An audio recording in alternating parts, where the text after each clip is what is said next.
Senhor esteja convosco. Ele está no meio de nós. Proclamação do Evangelho de Jesus Cristo, segundo Lucas. Glória a vós, Senhor. Naquele tempo disse Jesus: se algum de vós tem um empregado que trabalha a terra ou cuida dos animais, por acaso vai dizer-lhe, quando ele volta do campo: vem depressa para a mesa? Pelo contrário, não vai dizer ao empregado: prepara-me o jantar, cinge-te e serve, enquanto eu como e bebo. Depois disso poderás comer e beber? Será que vai agradecer ao empregado porque fez o que lhe havia mandado? Assim também vós, quando tiveres feito tudo o que vos mandar, dizei: somos servos inúteis, fizemos o que devíamos fazer. Palavra da salvação. Glória a vós, Senhor. As palavras do Santo Evangelho perdoem os nossos pecados. Amém. Louvado seja nosso Senhor Jesus Cristo.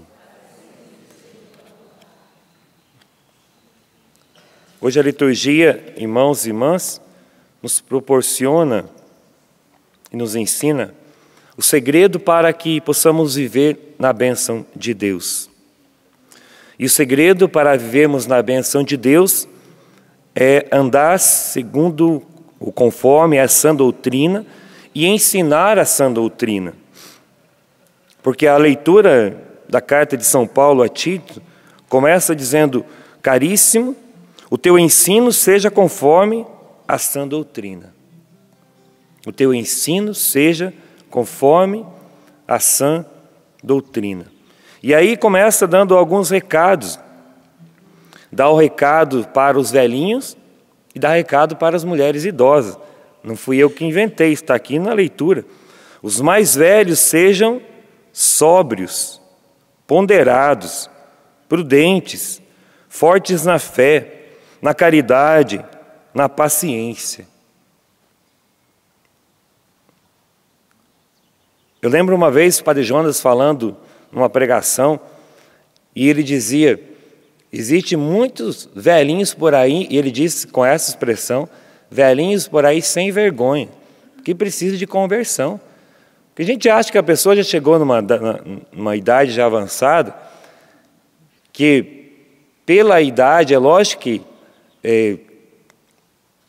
morrer pode, né, o jovem, a criança, o adolescente, mas é mais provável que uma pessoa idosa, né, ela venha a morrer do que um jovem, do que uma pessoa mais nova.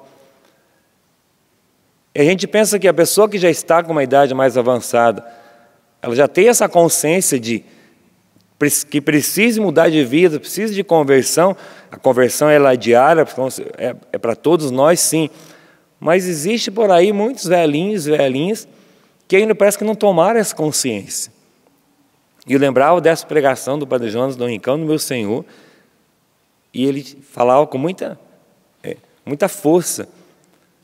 Mas é isso mesmo, e por isso que aqui a leitura está dizendo: os mais velhos sejam sóbrios, ponderados, prudentes, fortes na fé, na caridade e na paciência. As pessoas mais velhas, idosas, precisam ser testemunhas para os mais novos. E testemunhas nesse sentido. Testemunhas de Deus, testemunhas de fé, testemunhas de caridade, testemunhas de paciência, como fortes na fé, prudentes, como a leitura está nos direcionando. E depois a leitura também continua: assim como as mulheres idosas, observem uma conduta santa, não sejam caluniadoras, nem escravas do vinho. Traduzindo um pouco para a nossa linguagem, não seja cachaceira, né? Imagina uma velha cachaceira, né? Precisa de conversão também.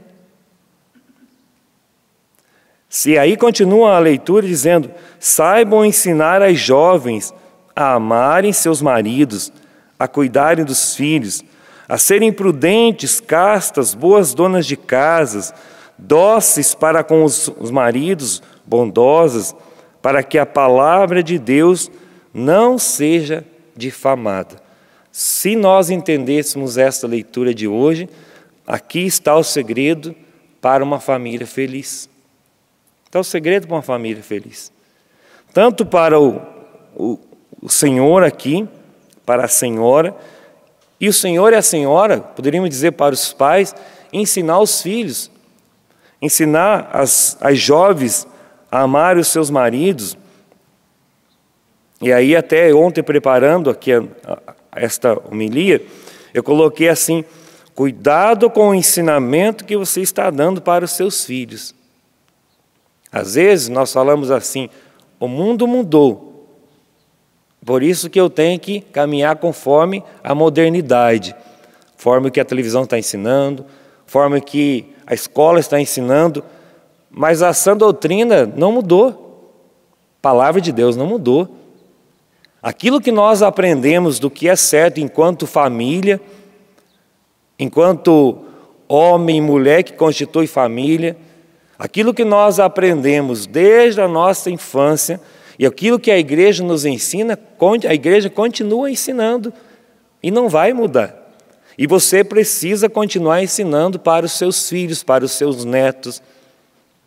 Você que é pai, você que é mãe, não deixar, porque as coisas mudaram, porque o amigo, da minha amiga, ou do filho, do vizinho, deixa o filho dormir com a namorada dentro de casa, então eu vou deixar. Mas você é cristão, você é católico, você não pode deixar. Porque depois vão ter outros problemas mais lá na frente. Aí o casamento não vai perdurar mais para frente, ou vai aparecer uma gravidez, e aí depois vai dizer: ah, mas por que Deus deixou acontecer isso? Não foi Deus que deixou acontecer. Foi você que não aprendeu a colocar limite dentro de casa. E os limites vêm a partir de um não, a partir de um pai, de uma mãe. Não é ser duro, mas em fazer com que o filho e a filha entendam que eles precisam ter limites dentro de casa. Quem coloca limite? O pai, a mãe, e os exemplos precisam partir de dentro de casa. Saibam ensinar as mulheres aqui, está falando para elas, mulheres idosas, saibam ensinar as jovens a amarem seus maridos e a cuidarem dos filhos, porque agora cada um quer fazer o que quer. Cada um agora, eu tenho direito de ser feliz, mas ninguém mais quer se doar um ao outro. Tanto o esposo para a esposa e a esposa para o esposo. E aí cada um segue para um caminho. Então eu preciso trabalhar porque eu preciso ter meu dinheiro, e aí o outro precisa trabalhar para ter o seu dinheiro, e ninguém divide nada dentro de casa. E aí cada um segue para um lado mesmo, cada um segue para um canto. E logo, logo o casal está separado. Se não está separado no papel, estão separados dentro de casa. Não vive unidade. E os filhos percebem isso. Por isso a importância, irmãos, de nós retomarmos e retomar com a palavra de Deus, porque a leitura depois continua. No versículo 11. Pois a graça de Deus se manifestou, trazendo salvação para todos os homens. Ela nos ensina a abandonar a impiedade e as paixões mundanas e a viver neste mundo com equilíbrio, justiça e piedade, aguardando a feliz esperança e a manifestação da glória do nosso grande Deus e Salvador Jesus Cristo. Ele se entregou por nós para nos resgatar de toda maldade e purificar para si um povo que lhe pertença e que se dedique à prática do bem. É a leitura de hoje. Tito, capítulo 2, versículo do 1 ao 8, depois versículo 11 a 14. Se você quiser depois meditar em casa, Tito, capítulo 2, versículo 1 ao 8, depois do 11 a 14. Tenhamos a coragem no dia de hoje, talvez de retomar alguns pontos da nossa vida, de mergulhar um pouco mais nessa experiência de Deus e talvez de retomar pontos que nós precisamos para o nosso processo de conversão. O testemunho dentro de casa, o testemunho no trabalho, o testemunho, ele é importante, ele arrasta a multidão. Saber que nós não estamos fazendo mais que a nossa obrigação, porque o finalzinho do evangelho de hoje diz assim: somos servos inúteis, fizemos o que devíamos fazer. no livro que eu escrevi, página 102, eu coloco assim: não tenha medo de dar paz, não tenha medo de entregar sua vida a Deus, sendo você criança, adolescente, jovem, adulto ou idoso. Cada um tem o seu tempo. Talvez por tantas situações vividas, você não teve a oportunidade que está tendo hoje de despertar para um tempo novo, para uma vida que vale a pena, uma vida em Deus. Pois bem, não perca tempo, comece agora orando ao Senhor e deixando com que a graça de Deus penetre no mais profundo do teu ser. Eu falo e você repete: Pai querido. Com essa animação você não vai tocar o coração de Deus. Pai querido, Pai amado, Pai santo, por meio do seu Filho Jesus, por meio do seu Filho, na força e unção do Espírito Santo, a força e unção do vem em Espírito auxílio de minhas fraquezas, vem em auxílio de minhas fraquezas, limitações e pecados. Preciso hoje do toque da tua graça, pois sem ti nada sou. Andei por outros caminhos, mas só me perdi.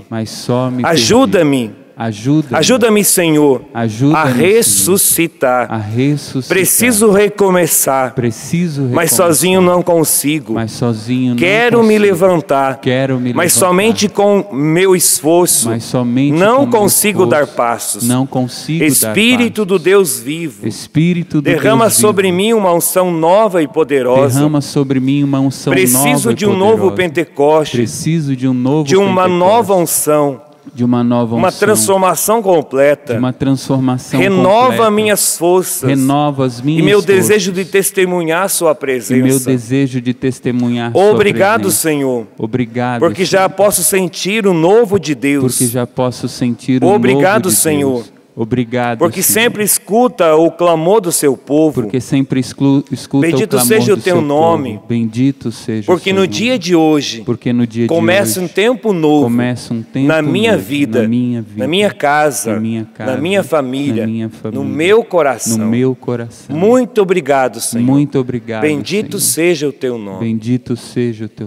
Tomemos posse do que acabamos de rezar, porque o Senhor leva a sério o que nós rezamos. Bendito seja o teu nome, louvado seja nosso Senhor Jesus Cristo. Para sempre seja louvado.